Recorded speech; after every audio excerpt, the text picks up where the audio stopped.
May the force be with you. What's up, you cool cats and kittens? Good evening and welcome to Squad 224, the Star Wars podcast of the Comic Collectors Guild, where we're discussing anything and everything Star Wars. I'm Lee, your host, and you guys know the drill as we are giving the thoughts on the Star Wars movie, going in chronological order, starting with The Phantom Menace. And tonight we are on the movie that started it all, A New Hope. Before we get into that, let me introduce the squad. Wouldn't be here without them. Let me start with LT, the Vice President of the Comic Collectors Guild. He's at House of Geekery. What's going on, LT? How you doing? Doing good, man. How's everybody? Doing great, man. Doing great. Next up, we have Ian at Bearded Comic Guy. What's going on, my friend? How are you? Good. How you doing, Lee? Doing great, bud. We also have Mark at Mexican Reviews. What's up, Mark? What's up? Just shooting down some TIE fighters, it's all good. You ready to go, man? I love it. Yeah. I love it. We got the Wedge and Tilly's of the group. Big Wedge. And then you guys heard him. That's right. We've also got Brandon here at Comics King. What's up, buddy? What's up? How you doing, Lee? I'm good, man. I am good. So before we get into it, guys, we are, as always, going to start with our Star Wars collectible of the week. And this week, we are fortunate enough to have not one, not two, but really 2.5, if I'm not mistaken. So why don't we just go over here to my man, LT. What do you have for us this week, man? Well, the first podcast we ever had was our intro podcast. I showed us the 1977 Millennium Falcon with the vintage Chewie and Han, and I went back to go see if I could find some more vintage figures, but I couldn't find any. I did find a 25th anniversary though set of Vader and Obi, 25 years in 2002. So that's, I don't know, do the math. What are we today? 40 years? 2002? Yes. Something like 18? that. Yeah, this 18 is years. the 25th anniversary. And also to show my age, I was going to show this picture to everybody. Oh, Hold boy. on real quick. Oh, man. This pre-beard. That was 1977. Oh, Me and my sister my God. outside the theater in Corpus, ready to see Star Wars. I was 5 years old. She was That's three amazing. and a half. Oh, really was pre-beard. So So that was before. Yeah. You had not Evidence seen the that. movie yet. Oh no, we had not seen the movie, so I was excited. I love it. I just- Obviously. Before LT turned to the dark side. Right. So, I have, fortunate enough to not say be that old, but to have seen every Star Wars episode at the theaters since 1977. Love it, man. That's awesome. Yeah, thank you so much for sharing that. We love it. That was awesome. Nice little callback. And I can't wait to, or even imagine what your face was like after the movie. That was before. After you walked out, your mind must have been Like the Death Star. Yeah, exactly. Yeah. Well, that's so cool. All right. Well, thanks again, LT. Thank you. Mark, you have anything at all that's going to hold up to that? No, but we had I'm the Funko guy, one third of the Funko guys, and we had a Funko Pop announcement today that's kind of on board with Star Wars. So we had a 10-inch Mandalorian Pop that was announced. I'm not sure if this is going to be chrome. It kind of does look like it's going to be chrome, and hopefully we don't get the whole debacle that we got with the 3 3/4 regular Pop chrome, but it looks like everything is set here, and he's holding the child, so that'll be pretty cool. I'm very excited about that. Sweet. Nice. And then I got this in today. This is a Stormtrooper Commander from the Force Unleashed game. Oh, that was a good game. That was fun. Yeah. Yep. And this is GameStop exclusive. All these gaming Black Series figures are exclusive to GameStop. So That's got that nice. one. And then we have the Saber watch. Oh, that's So, right. this week we have Darth Vader's Episode 4, A New Hope Saber. And I do have the blade for this somewhere. This is a Hasbro one. They dabbled with removable blades back in the day. And it's pretty cool when the blade is not inserted. It makes a sound like, wires and stuff. Kind of like Episode 2 when Anakin's saber gets cut in half. It makes that kind of like electronic sound. Cool. And speaking of that, I do have Anakin's Episode 2 saber here. This is the first Force Effects lightsaber that Master Replicas made back in the day before Hasbro got the license. And I wanted to bring this on just to show how similar it is to Vader's saber. So this being the first one, there's a big battery pack in here, so that's why it's so much longer. But yeah, you can see the similarities with the emitters and the grips, Cool. Yes. and the bubbles here. But yeah, a lot of people don't know that the Vader saber, like the Anakin Episode 2 saber, was modeled off of the Vader saber. So yeah, I love this thing. This is I couldn't believe when I got this one because it's, like I said, it's the first one. So it's it pops on like all the other ones. The light will go up the blade. This one, it just turns on.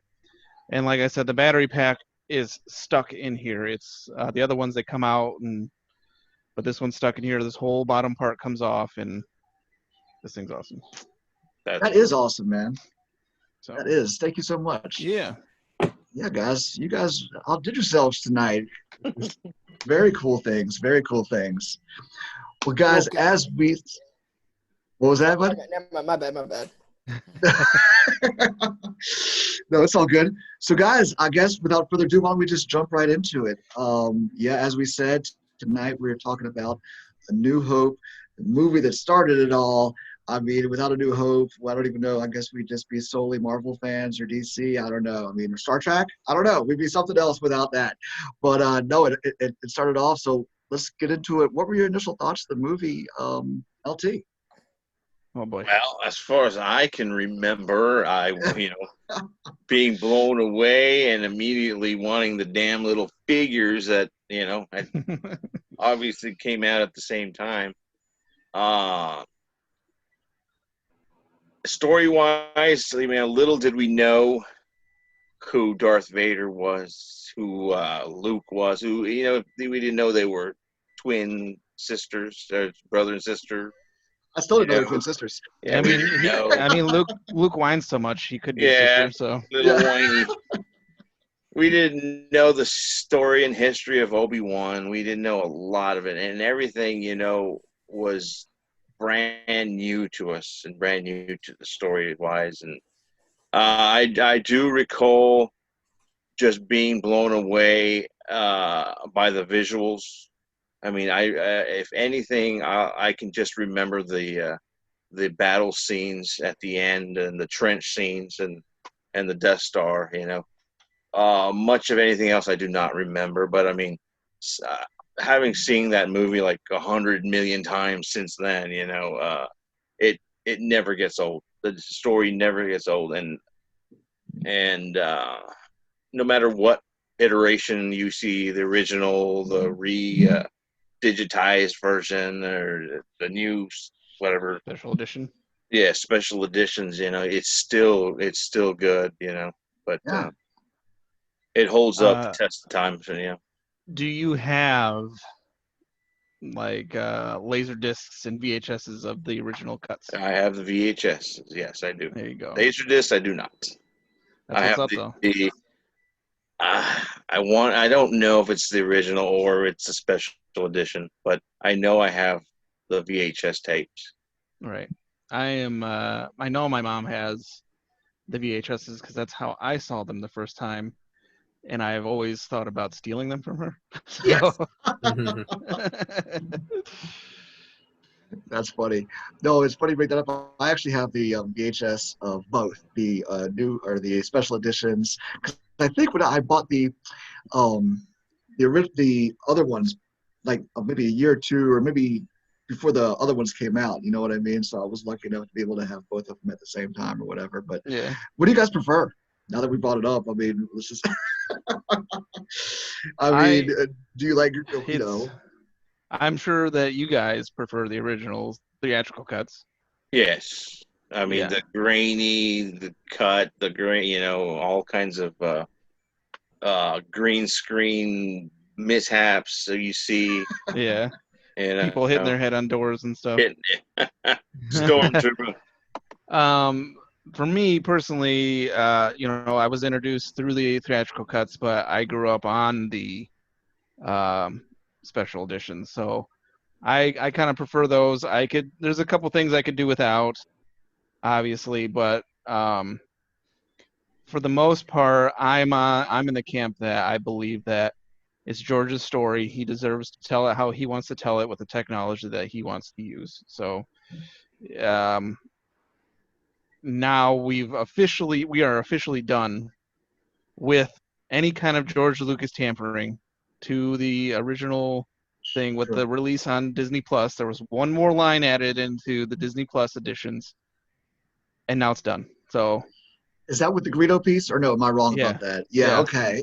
It Yeah, was I did notice that when it Yeah. was on May the 4th. I was like, hold on. I've seen this movie 1,000 times. I don't remember that line. it was Either it's, one word, McClunky.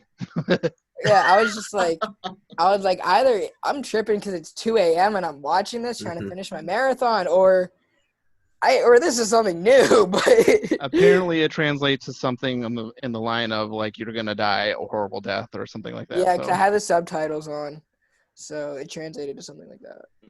Being that you guys saw young Greedo, do you feel more for him now that you see him shot at the no. in the bar? Now, when you come to know how cute Greedo was and how buddy he was with Anakin back in Yeah.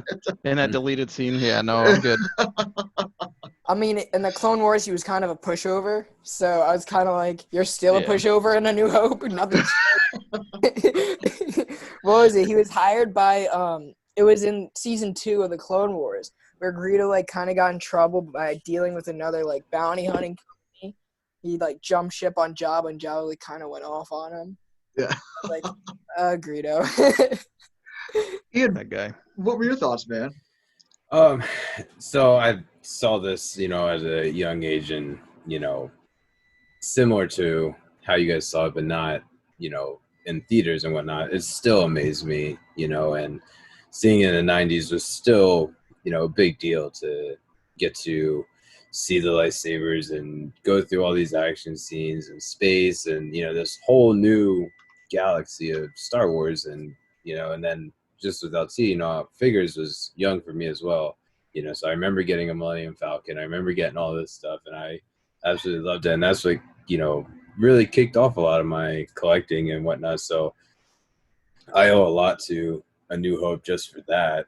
But getting to, seeing at a young age was, a little bit different because I went right into, Phantom Menace and all that. So tying everything in, I didn't have to wait years and years and years. It was pretty recent after I watched it that I got to see the Obi-Wan and Anakin and, all these guys. And, but it was still, I don't think my mind grasped about, Luke and Leia and, all that stuff. So now it's just so cool to see it all just wrapped in a bow and, given to you on a silver platter.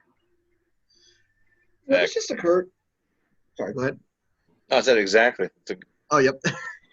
This just occurred to me, and I mean, I guess it's very obvious, but being, Brandon, Mark, and you guys seeing the movie as you did, you guys care more about those characters than you do, are you having to like go into the New Hope and Empire and Return of the Jedi now and be like, I mean, I like these characters, but No, I mean, That was like I my said, jam back in the day. I grew up very young age with the original trilogy, and then I got to see the special editions in theater.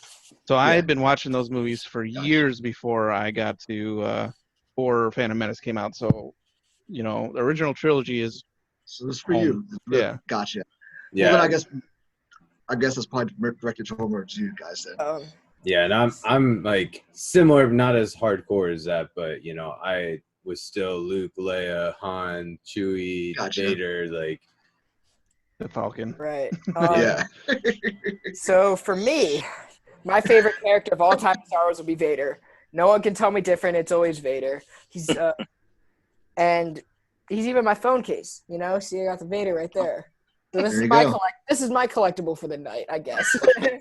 But I love Vader, and just Han was always like one of my favorite good guys from this trilogy, like good guys, because he goes back and forth sometimes, and it's also like at a very young age, the friendship that Han and Chewie had was very special.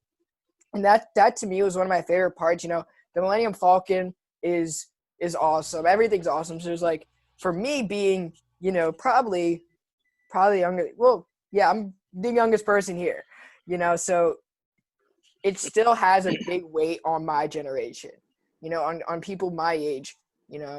These movies are great. They're what started it all. Yeah. The right way to watch it is 4, 5, 6, 1, 2, 3, whatever we have next. Yeah. Put All that right. in the story. So while we're on you, what were your initial thoughts then? I mean, about the whole movie? I watched it when I was 5. I watched it in November with my uncle, my mom, and a couple months later for my birthday, we had this big Star Wars party. My uncle dressed up as Yoda. One of my baseball friends dressed up as Vader. My uncle's like this tall, by the way, so he played a really good Yoda.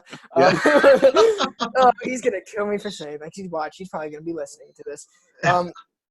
So it was everything I ever wanted. It was, as a kid, just seeing those spaceship battles, and it's just the rush. It's just that feeling at the end, like the good guys won, like they beat the bad guys. It's like, it's a great feeling because you're rooting for these characters. It's like you're rooting for a football team that's just down the whole game, and then they come back and they win. Yeah. It's like and it's just like when everyone's sharing that same feeling and you get that same relief, it's just so much better. And that's the way my uncle and I felt. That's how we started watching it together. Nice. So my initial thoughts were, this is really cool. Well, that's awesome, man. That's very cool. I guess for me, I would look at it from a different perspective for this one. And I'll just ask you the guys the question that after watching the movie again, I've always wondered, just a few minutes in, how did C-3PO and R2-D2 get across that hallway without getting shot? I know, right? The force was strong. It was the will of the force. It was the will of the force. There you go. If you really watch it, there's not even any. It's like just nothing but laser shots. It's like just nothing but a stream, and they're just and they can literally get across. You can't even say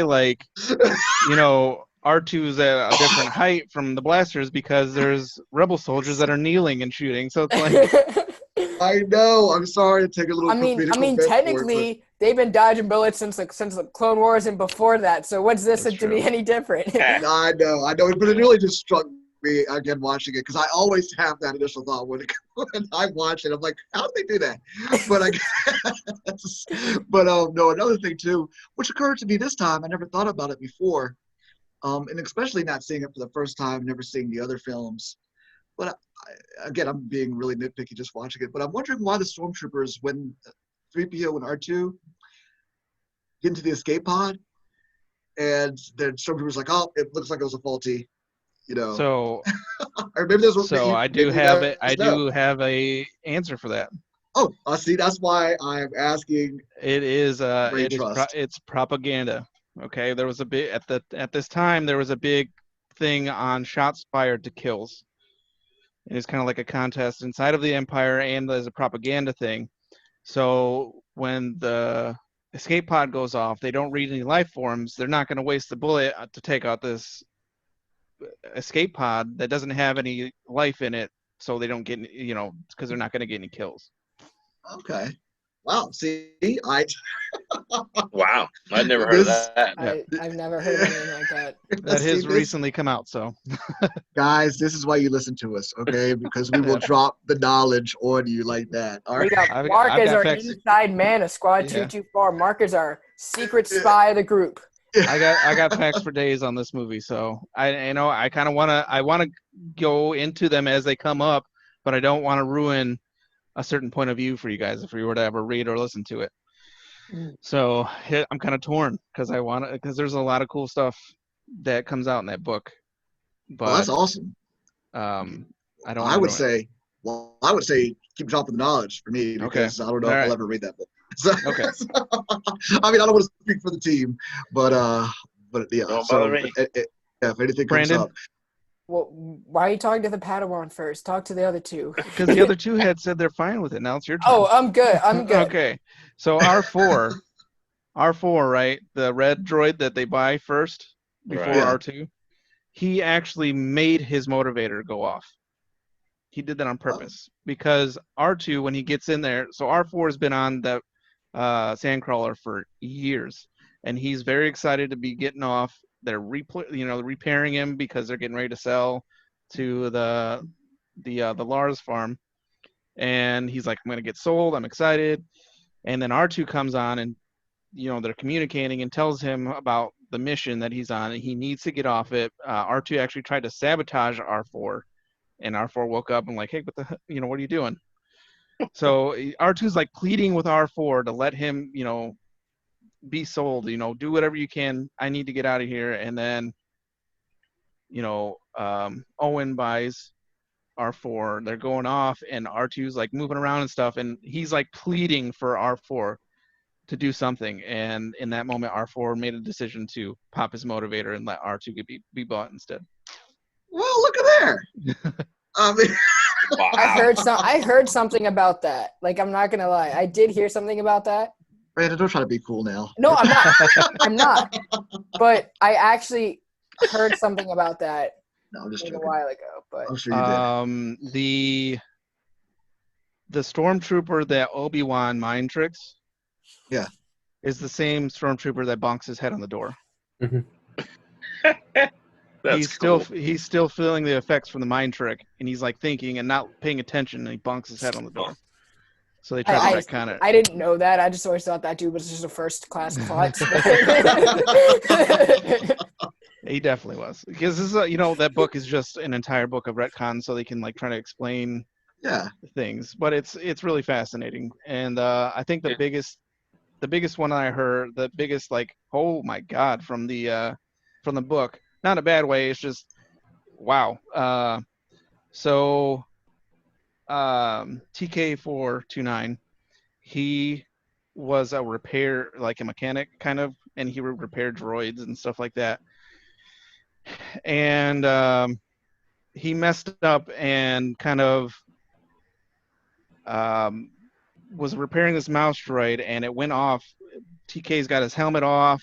He's expressing, human emotion, and he ends up having to put the syringe for the torture droid into this mouse droid so they can take it up to Leia's cell.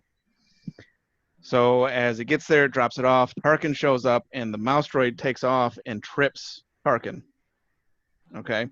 So it knocks over the mouse droid, and then the mouse droid starts playing its recording from TK421 talking without his helmet on, which is apparently not a thing to do in the Empire for a stormtrooper. And Tarkin's like, oh my god, he's gorgeous. So he takes this mouse droid back to his personal quarters, records a message for TK421, sends him back, and TK and Tarkin end up having a relationship. And that's how TK gets promoted to a security officer, and that's how he ends up outside of the Falcon. Huh. So Tarkin and TK, so Wow. Little Yeah. relationship. Oh, yeah, whoa. that was like, whoa, okay, that's cool. Little information about Tarkin. He had a little heart. Little heart there. Yeah. All right. He was actually pretty upset too when TK was murdered, and he had the mouse droid come on to the bridge to be there when they were gonna take out Yavin. He's like, I want you to come here. There'll be like we can honor, your master in a certain kind of way. So Wow. Whoa. Okay. yeah, Well, thank you for sharing all that information with us, man. Do you have anything on Greedo? there is that instance in the cantina has the most chapters in the book from different people. Like almost every character that you see in that cantina has a chapter in this book. So like Walrus Panda Man Baba and the doctor were actually supposed to be helping Greedo with Han and Chewie. And then when Obi-Wan takes them out, that's why Greedo ends up being by himself. So well.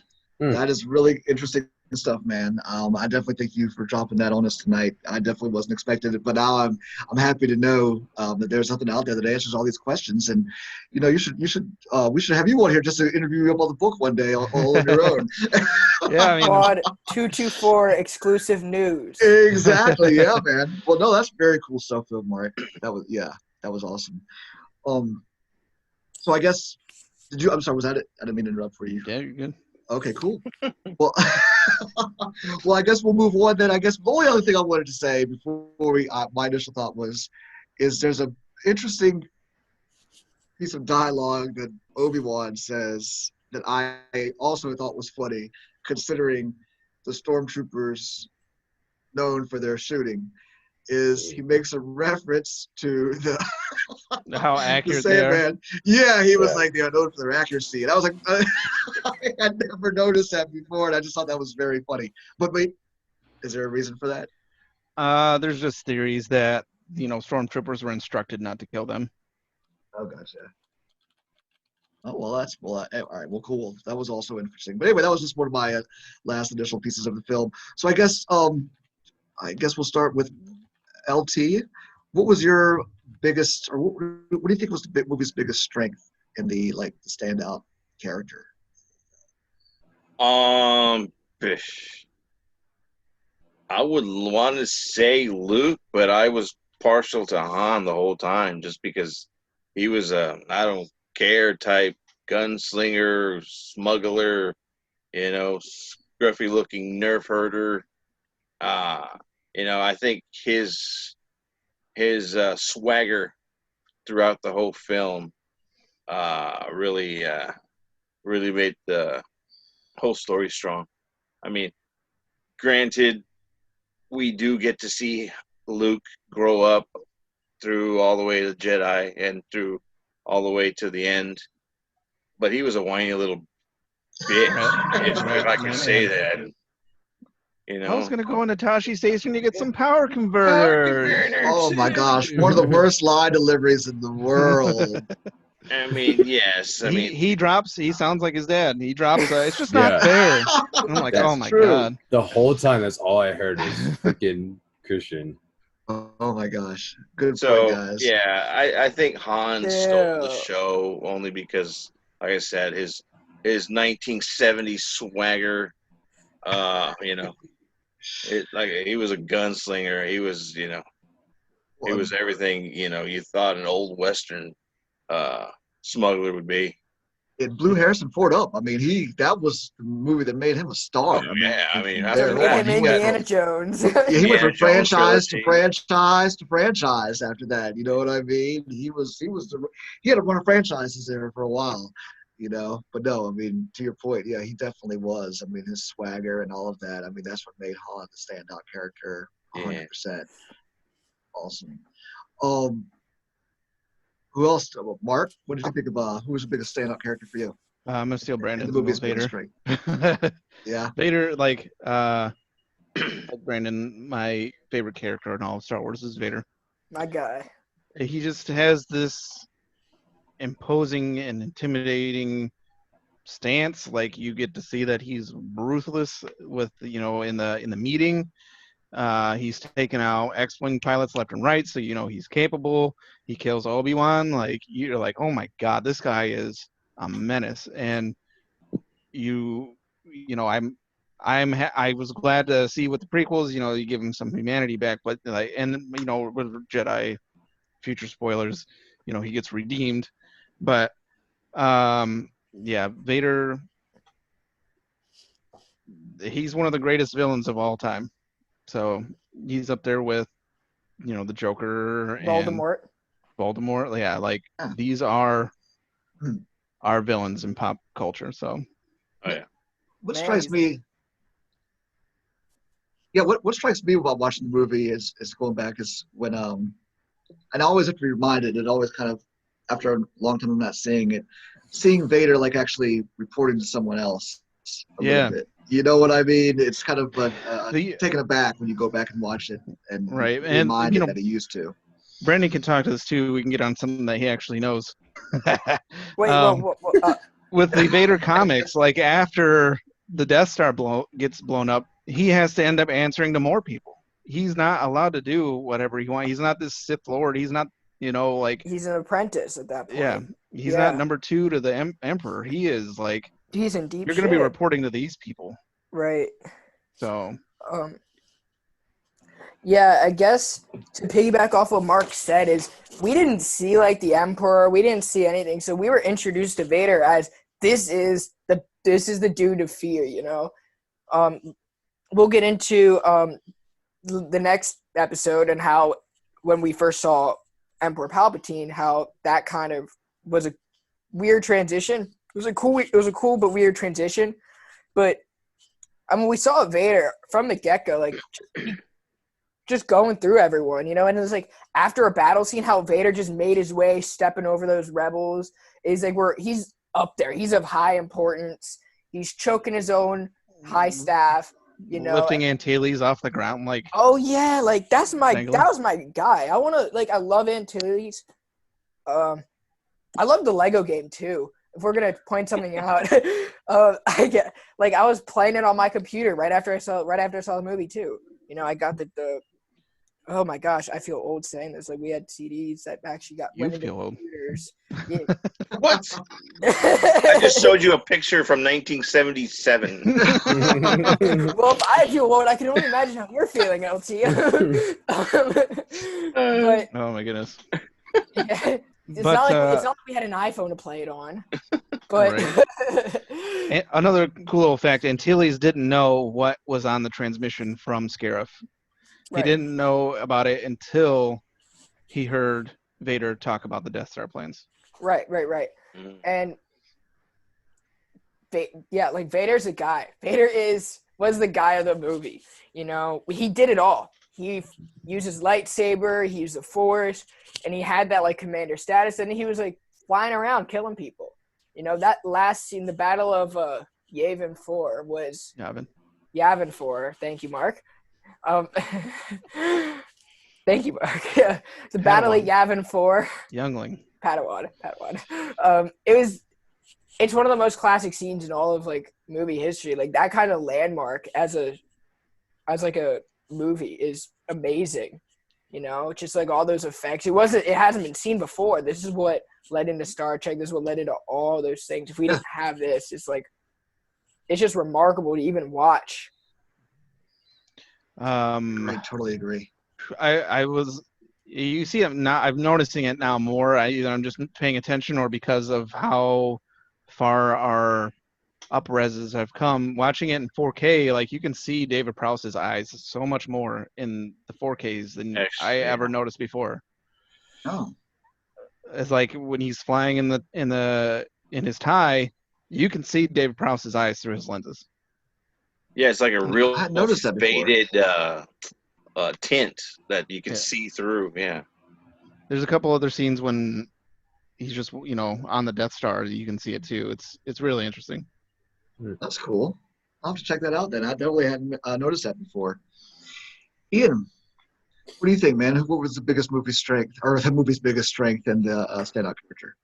Yeah, I mean, I'm gonna actually go with both of these because Vader, to have a story where the bad guy just runs rapid for the whole movie. Oh, spills over, and I don't know if there was a real movie that we have something like that happen. And we'll get more into it with the next episode, but and this movie compared to that one, we don't get it as much, but where good guys lose so much, it's really interesting, and it kind of, just sets the bar that much higher, and then to also go with what LT was saying, Han's just so laid back, chill, they're, that whole cantina scene was just so cool. Then you get whiny Luke, like, I'll fly it. Rah, rah, like, shut up. You didn't just sit here and listen to this.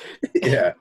And then also just to get introduced, again to the infamous Chewie, and see that come full circle is just so cool. And, now, back then I didn't realize, and not that I never realized that, him helping Yoda, but it's just so cool how those things just intertwine. Like, I love, that's what makes Star Wars so great, just getting those connections that, not a normal person would pick up immediately. Right. For a large galaxy, everything is so small. Yeah. Yes, it is. Yes, it is. No, I think for me, it's probably the same. Obviously, it was really, I guess as a kid watching it, though, I'm going to have to Chewbacca. I mean, as a kid watching it, watching that walking rug, walking around, I mean, it was pretty awesome. I mean, he was my favorite toy and all of that. So, I mean, if I'm just looking at it from the kid perspective, and when I walked out of there, who was I a fan of? It was Chewbacca. Yeah. But I think going back and looking at it, I think obviously it is, I see, much like you guys, I guess I'd have to choose his buddy Han Solo then too. Because I think without Chewbacca and, Han gave Chewbacca the personality, you know what I mean? They vibed off of each other. So I'm going to go with the duo. That duo stuck out to me, that partnership. Yeah. I also want to give a shout out to Leia and how incredible she was in this one. Like, I think I like her the most in this one than I did. Maybe she's really great in Empire too, but this one is just like, she's confident, brave, you can see that she's a leader. Way too honest. Not to a fault either. Like, Han's never met anyone like her before that'll talk to him like that. So he's like kind of taken back that this little girl is giving him crap. But, she's taking out stormtroopers. Like, she murders one right in the beginning, shoots him right in the chest. Like, she holds her own, and yeah, she's amazing in this. So, Speaking of Leia, it's funny that, and I would imagine this is probably why she was able to do it, and it's probably because she had a slight touch of the Force. And I'm sure, Mark, you probably have a reason as to why Vader wasn't able to pick up on that. But, when he's talking about it, how when she's resistant, her mind is very strong to the brain, the probe. Yeah, the probe and all. Yeah. I would imagine that's got to be because of her, ability to be in touch with the Force. And it just struck me watching it again that popped up, and I imagine that's why she was able to. I love the patience of the whole Star Wars universe. Is George Lucas knows that with every line has like this meaning. Yeah, that he's just waiting to tell you. Like, we didn't because we saw the same parallel with Rey at the probe droid. So it's like George Lucas is still teaching us many lessons from the original trilogy, which is why whenever I go back and rewatch, I'm always trying to analyze every line. Enjoy them, but also it's retcon, where did this come from? Try to connect the dots, because he's always trying to teach us something. He's such a patient creator, because he knows exactly when and where he wants to reveal something. True story, man. Well, what do you guys think were the biggest flaws of this film? What do you think it could have done better? I guess. C-3PO. I asked that, and then I would imagine that any flaws that have been throughout the film have been tinkered and perfected and toyed with so much from its original output. There's no flaws anymore. Well, I don't have really anything negative either. Yeah. I mean, my thing is that Luke's or Mark Hamill's acting back in the day was not the greatest. And then my thing is the special editions that kind of make things worse, like the Jabba scene was cut on purpose because it had a lot of the same dialogue that Han just had with Greedo in the cantina. And on top of the fact, they had to go through and do a lot of stuff to that scene because they originally filmed it with a person. yeah, a big Like he guy. had like a big coat on and everything, and it was really weird. So it looks really choppy when Han walks behind him, and they had to make him step over and onto Jabba's tail. So it's a really weird scene. I think they should have just kept that cut. All the animals walking in front of the in the foreground and everything, just kind of like, why are you doing that? And then there was another one that was just like, Well, saying that though, it's been so long since I've actually seen or the original editions, I guess, before or the theatrical thing. I would like to go back now and see what it looked like, to see what what's missing. I mean, I know all of that. I mean, I know when I watch it what's missing, but I would like to, or what's new, but I would like to go back and see how desolate, I guess, those streets probably were. You know what I mean? When you watch the original theatrical editions, and I just don't remember what it was like that. But I've made a comment before about a couple like last movie. It's just funny to watch these movies and to see how in the movie wise, if you're watching them from prequel on to this one, what a downgrade in technology that they seem to, and that movie wise, Mark, because I think that's what you took it as last time.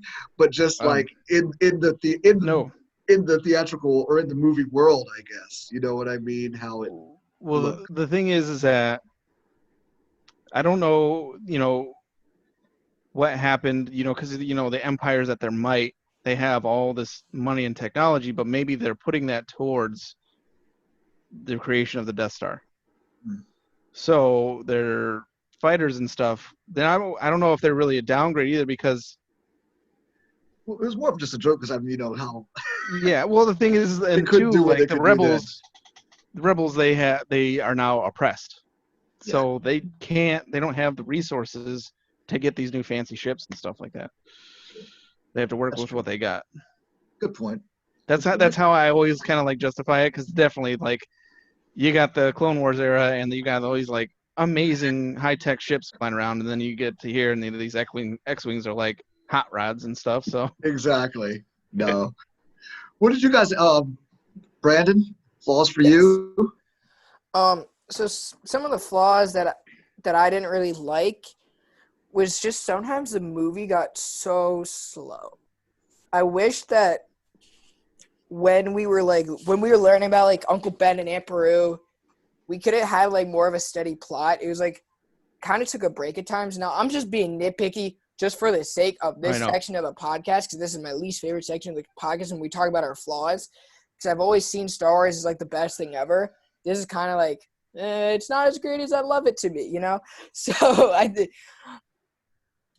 it's easy to point out like flaws in like any movie, right? I guess some of my biggest flaws are like some of the plot points were very slow, like especially with that scene in Tatooine.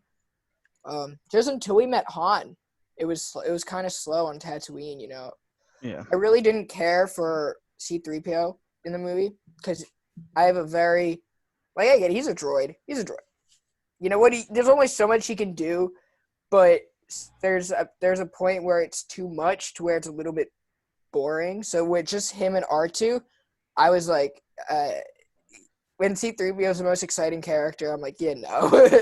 Am I sensing some droidism from you, Brandon? I love R2. I think so. I love R2. Is this what we should be doing right now, Brandon?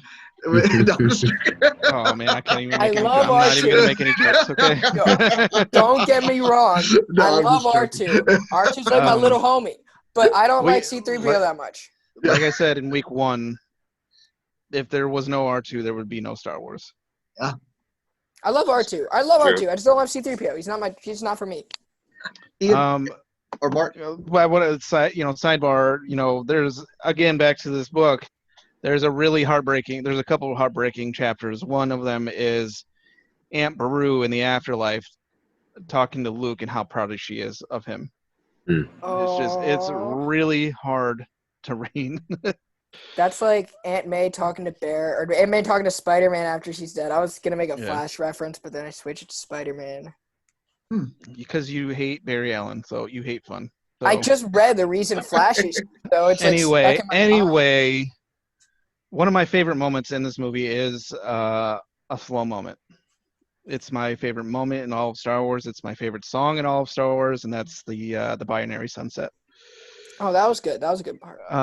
It's just the music, John Williams' score, along with the visuals. You walking out and you're seeing these two suns setting, and you're kind of putting yourself in there, and you're looking at Luke. He has just been told he's not allowed to leave again, and he's looking out into the sky, into the stars, and pining for something more. And then the score kicks in, and it still gives me goosebumps even after all these years. And every time I see it, this is my favorite scene in all Star Wars. Awesome. It is really nice. Beautiful scene, that's for sure. Ian. So, I mean, unfortunately, I'm going to just give Mark the Christian, whiny, hate him, hate that whininess. But there's nothing to nitpick. This movie's fantastic. I enjoyed it. Like, it reminds me of my childhood, the nostalgia. Like, so it's literally nitpicking. I can definitely listen to him more than I can listen to Anakin. Yeah, I mean, I agree with you guys. There's not a whole lot you can really say about it. It is, this movie, along with Jaws, of course, but this movie really kicked off movie blockbuster season. You know what I mean? Yeah. Before this, Jaws started it, but then this really. Jaws was the first blockbuster. Yeah, and summer and blockbuster and summer season too. You know what I mean? It was like, but that's a whole other thing we could talk about. Sorry. But yeah, that's but no, Star Wars is awesome. I mean, definitely started off, kicked everything off, and just changed the course of movie making, in general. I think we've all said, people who saw it when they were really young, and just people who were even as adults seeing it for the first time, then they had never seen anything like that on the screen before. You know what I mean? Nothing like that on the screen before. So, yeah, I think definitely there's some things we can nitpick at, as Brandon said, but as a whole. Yeah, I can't even imagine that feeling that you guys got from that. Yeah. Because, we grew up with special effects. We had Star Wars, which started it. And then by the time me and Ian, at least, were growing up in the 90s, we had Jurassic Park, which is one of the greatest visual effects movies of all time. Ooh, I don't like dinosaurs. So. What? I don't like Jaws either. Oh, God, you are the worst. Can we boot him off the show? You have the power to mute him for a minute. You can put him in timeout. Oh man. But yeah, we grew up with special effects, so I can't even imagine how you guys experienced this movie. Yeah. Pre-special effects. So. Oh yeah. Good stuff. So, in a roundabout way, we've already kind of answered my next question, which was like, where does it rank in the Star Wars saga, or Skywalker saga and Star Wars saga? You know what I mean? I think we've kind of hinted at it, but really quickly, I mean, I think I'll just say it, for me, it rates really high up there, obviously. I mean, it started it all. Without it, we'd have nothing else. I mean, it might be the most important part of the Star Wars. We need a number. Oh, we're not on the rank. No, we need your personal number. Oh, okay. I'm going to give it a. No, not on your list. What number is it? Five. Maybe fifth. All right. I'm gonna say 5. Yeah, 5. Okay. Wait, is this for Skywalker or See, for that's why I'm all of them? confused. It's We're out of talking. 11. Out of Oh, 11. okay. No, 11. but we but we were talking about we're this not. the Skywalker saga real quick, how it Yeah. Okay. like impacts that. No. Right. Okay, I got you. Yeah. Yes. I was like, I don't know. Mark's excited. You I can put am. Mark in timeout now, you know? Oh my! Well, I didn't say some I thought I had to crazy pick a stuff different like number. I I don't didn't like know. just Jurassic Park is dumb. Crazy. You put Lee on the spot, man. I know. He's like, I wasn't expecting this. Yeah. Don't do that to the squad leader, Mark. Come on, man. 5, I guess. Wow, trial by fire. No, so to me, like I said, it's the biggest. I already said it. It's rates the biggest Skywalker saga. It rates really high up there for me. I mean, it started the whole thing. Yeah. Skywalker Saga, we got introduced to 3 of them. Boom. Unbeknownst to us. Exactly. Right. Yep. Enough said. All right. Well, on the rank then, on the film on the rank, where does it fall on your list, Ian? Oof. Gosh, I was hoping someone else to go first. Padawan, I got this. Padawan got this first then. Okay, go ahead, Brandon. So I put Revenge of the Sith at 5. This one's going to be right above it with 4. You know?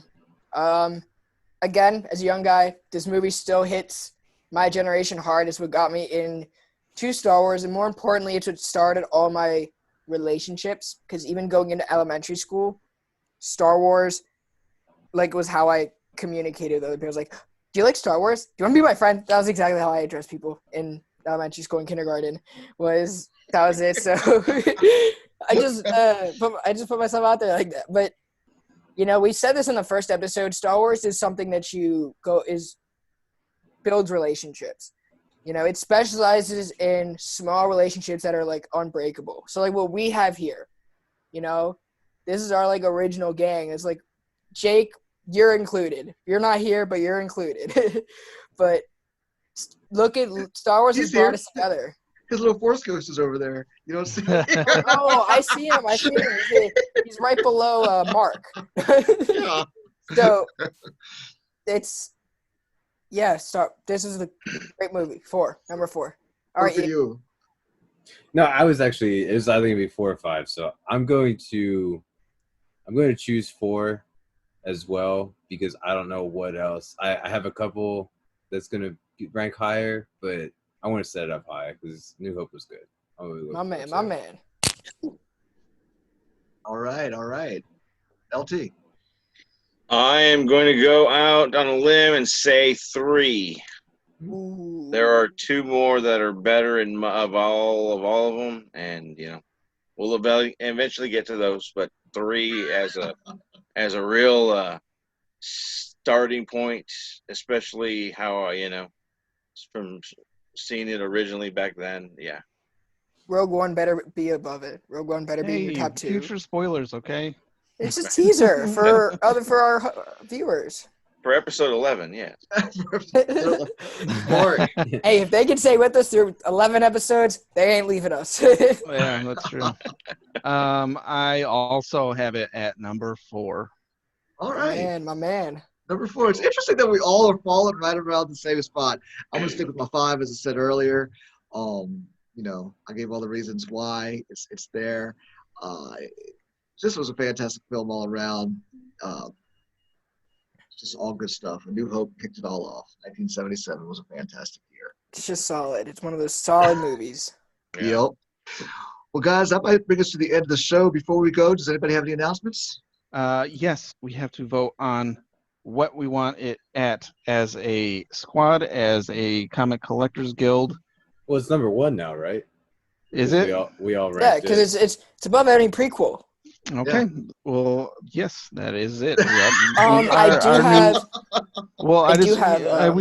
gotta go through the formalities of the whole thing. You know, we gotta be civilized here.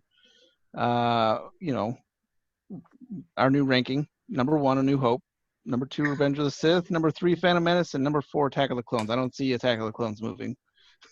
No. Until we get to Solo. I do have a big announcement. I have a Star Wars announcement. It's kind of a Star Wars announcement. But on June 25th, that is going to be a Thursday, I believe, at 1 o'clock Eastern Time, PM. Giuseppe Camicoli is going to be live on my Instagram page.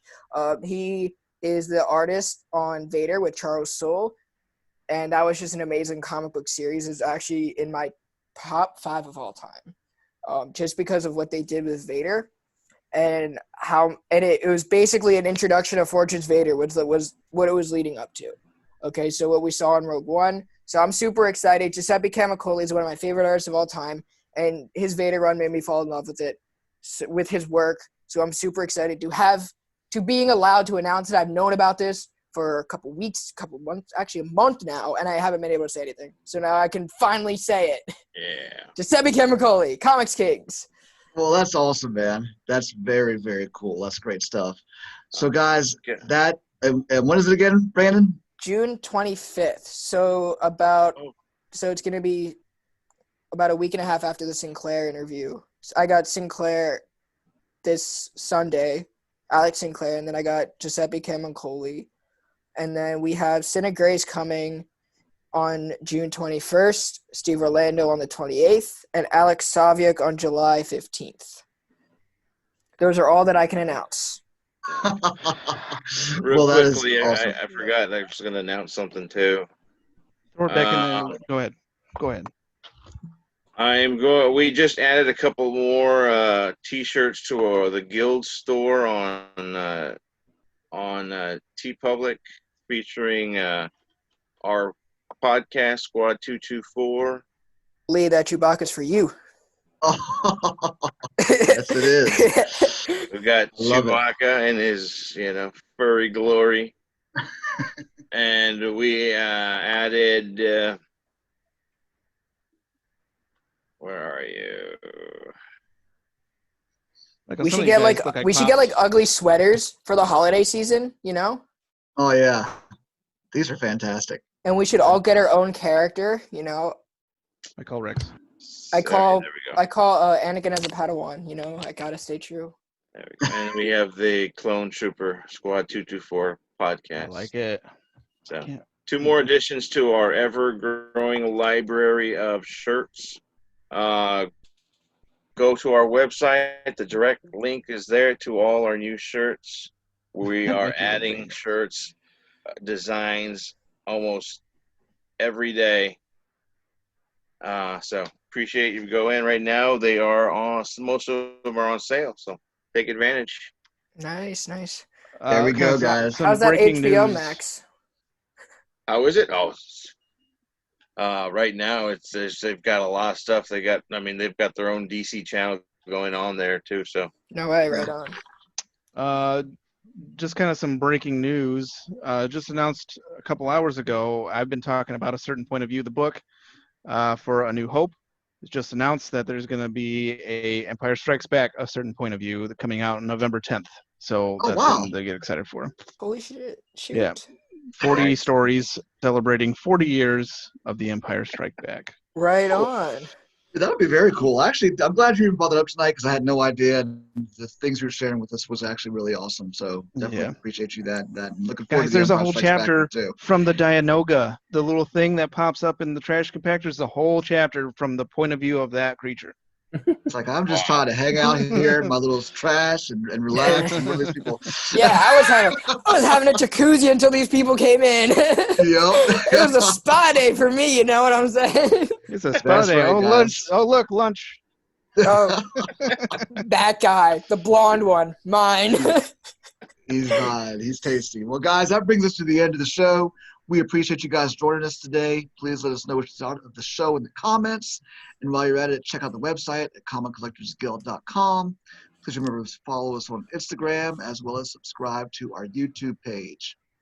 Also, check us out on Spotify or Google Podcasts.